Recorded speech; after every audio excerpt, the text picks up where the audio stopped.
کی اس خطے کی سب سے اہم خبر یہ ہے کہ چائنا اور انڈیا جن کے درمیان گزشتہ کئی ہفتوں سے ایک ٹینشن کی کیفیت طاری تھی، اب وہاں پہ ڈس انگیجمنٹ شروع ہو گئی ہے۔ آئی بال ٹو آئی بال جو ان کے آن پرسنل بیٹھے ہوئے تھے وہ پیچھے ہٹیں گے۔ اب اس کے اندر جو چائنا کی طرف سے پریس ریلیز آئی ہے اور جس کو بی بی سی نے بھی کوٹ کیا ہے اور جس کو انڈین میڈیا نے اپنے طریقے سے رپورٹ کیا ہے، اس میں جو سب سے امپورٹنٹ بات ہے وہ یہ ہے کہ جو پہلے سے موجود تمام ایگریمنٹس ہیں دونوں ممالک کے درمیان سرحدی حوالے سے، اس کو آنر کیا جائے گا، اور جو وہاں پہ کور لوکل کمانڈر لیول کے اوپر جو نیگوشیشن ہوئی تھی گزشتہ دنوں، اس کے تمام پوائنٹس آنر ہوں گے۔ اب وہ جو لوکل ہوئی تھی اور جس کے اوپر انڈیا اٹک گیا تھا کہ نہیں ہم یہ نہیں مانیں گے، وہ یہ تھا کہ موجودہ جو لیول ہے جہاں پہ ہم اس وقت پہنچ گئے ہیں، اس کو لکھا جائے ان ڈاکومنٹ کہ یہاں سے ہم ڈس انگیجمنٹ کر رہے ہیں اور ہم پیچھے کو جا رہے ہیں۔ اب سلسلہ یہ ہے کہ یہ چائنا کی پوزیشن تھی، یہ انڈیا کی پوزیشن تھی۔ چائنا اپنی پوزیشن سے اندر آیا ہے اور انڈیا اسے روکنے کے لیے آگے گیا ہے۔ اب کیا چائنا ادھر سے واپس اس پوائنٹ پہ چلے جائے گا؟ نو۔ اور کیا انڈیا یہاں سے واپس اپنے اس پوائنٹ پہ چلے جائے گا؟ نو۔ اور یہ کامن ایریا جس میں دونوں فورسز جو ہیں وہ پیٹرول کیا کرتی تھیں وہ چھوڑ دیا جائے گا۔ یہ وہ ساری ڈیٹیل ہیں جو کہ جس کے آنے کا ہم منتظر ہیں۔ ظاہر ہے انڈیا کی طرف سے ہی آئیں گی، چائنا کی طرف سے تو وہاں پہ تو رجیم جو ہے وہاں پہ اس طرح کا کوئی تکلف نہیں کیا جاتا۔ اس کے اوپر بات کریں گے اور ساتھ میں اگر اس کو کپل کر لیں، اس کے ساتھ کلب کر لیں کہ اس وقت ساؤتھ چائنا سی کے اندر سنگاپور، جاپان اور امریکہ کی مشترکہ بحری مشقیں بھی شروع ہو گئی ہیں، اور دو بحری اڈے جو ہیں، دو بحری بیڑے جو ہیں اس وقت وہ امریکہ کے وہ اس خطے میں آ گئے ہیں۔ ایک تائیوان میں ہے، ایک ان مشقوں میں شریک ہے۔ تو کیا چائنا نے اپنا ایک محاذ بند کرنے کی کوشش کی ہے؟ یہ وہ اہم سوال ہے جو ہم اپنے پینلسٹ سے کی طرف لے کے جائیں گے۔ انڈیا نے ڈس انگیجمنٹ سٹارٹ کر دی ہے اور اس وقت انڈین میڈیا جو ہے وہ اس کو اپنی ایک بہت بڑی فتح قرار دے رہا ہے مودی کی۔ کہ یہ بتائیے گا کہ یہ جو چائنا نے آگے آیا تھا تو کیا وہ چائنا اسی لیول پہ چلا جائے گا سر جس لیول سے اس نے آگے وہ آیا تھا؟ جی میرا خیال ہے رضی صاحب کہ یہ جو انڈیا اور چائنا کا تنازع ہے یہ اگر اتنا فوری نوعیت کا ہوتا اور اتنی جلدی حل ہونے والا ہوتا تو شاید اس کا جواب ہم یہ دے سکتے تھے کہ جی ان کے درمیان مسئلہ حل ہو گیا۔ بنیادی طور پر دیکھیے یہ مسئلہ پیدا کیوں ہوا اور چائنا کو انڈیا سے کیا تحفظات تھے، انڈیا کے وہ کون سے اقدامات تھے جن کی وجہ سے چائنا کو آگے بڑھنا پڑا۔ بیسیکلی اب جو چائنا اپنے ملک کے اندر جس طرح کی پلاننگ لے کے، جو حکمت عملی لے کے، جو دنیا کے لیے ایک سادی ایک پلان لے کے وہ نکلا تھا، اس میں انڈیا نے اس کو اپنا ایک حریف بنا لیا اور ہر جگہ پہ چائنا کی مخالفت کی۔ یہ مخالفتیں جو ہیں وہ اس حد تک ہیں کہ انڈیا سمجھتا ہے کہ چائنا کو وہ کسی بھی جگہ پہ روکنا چاہے تو روک سکتا ہے۔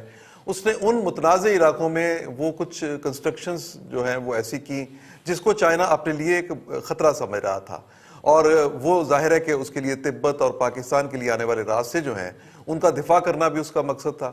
اب یہ سارے معاملات کوئی حل نہیں ہو گئے۔ اب سی پیک کی بات سی پیک کی میں بات کر رہا ہوں۔ اب یہ سارے معاملات کوئی حل نہیں ہو گئے، اور آپ دیکھیں کہ یہ جو واپسی ہوئی ہے فوجوں کی، ڈس انگیجمنٹ جسے کہا جا رہا ہے، یہ کوئی چائنا کی طرف سے محض صرف اس کی طرف سے نہیں ہے بلکہ انڈیا کی طرف سے بھی ہے۔ جی اگر 1.5 کلومیٹر چائنا کی فوجیں جو ہیں یہ واپس گئی ہیں کچھ ایریاز سے، تو اتنی ہی واپسی جو ہے انڈین آرمی کی بھی ہوئی ہے۔ مودی کی جو وہاں پہ لداخ کا دورہ تھا اور اس کے بعد یہ جس طرح سے ان کے مذاکرات تو پہلے سے ہی چل رہے تھے۔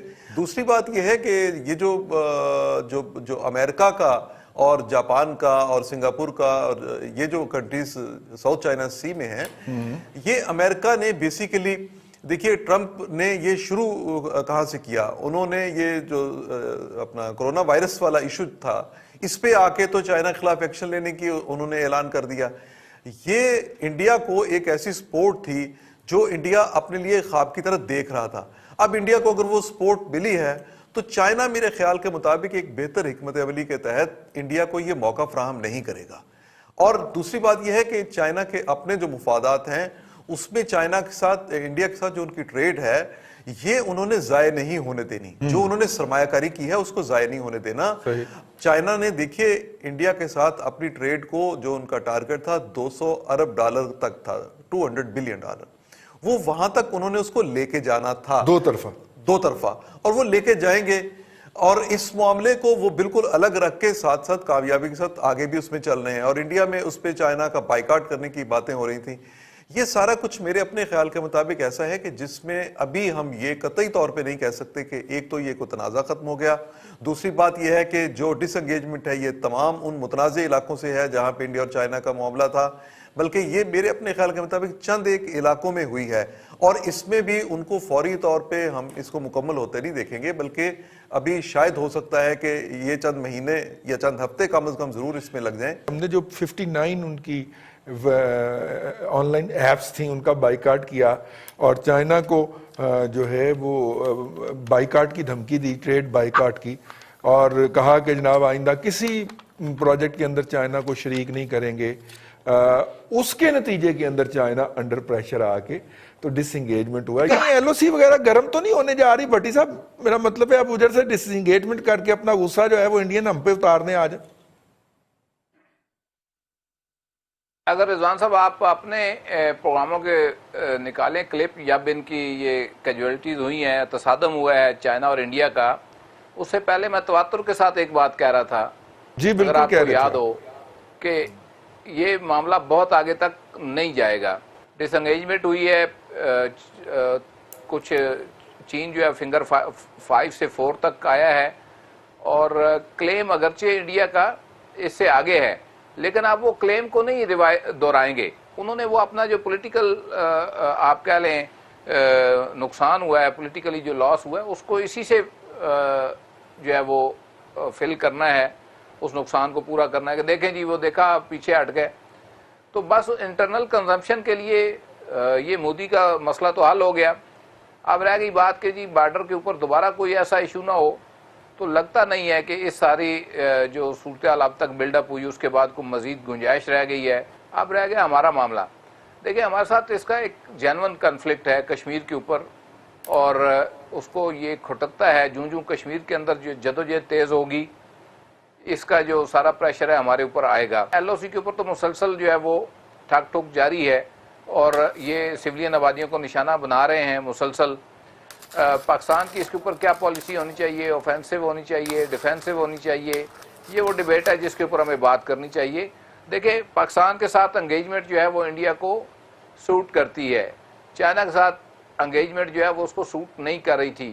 نہ صرف دیکھیں چائنا اور ان کی 100 بلین ڈالر کی جو ہے وہ ٹریڈ ہے, اور وہاں پہ چینی کمپنیوں کو جس طرح سے بین کیا اس کے اوپر بڑی چین اس طرح سے چیزوں کو نہیں لیتا.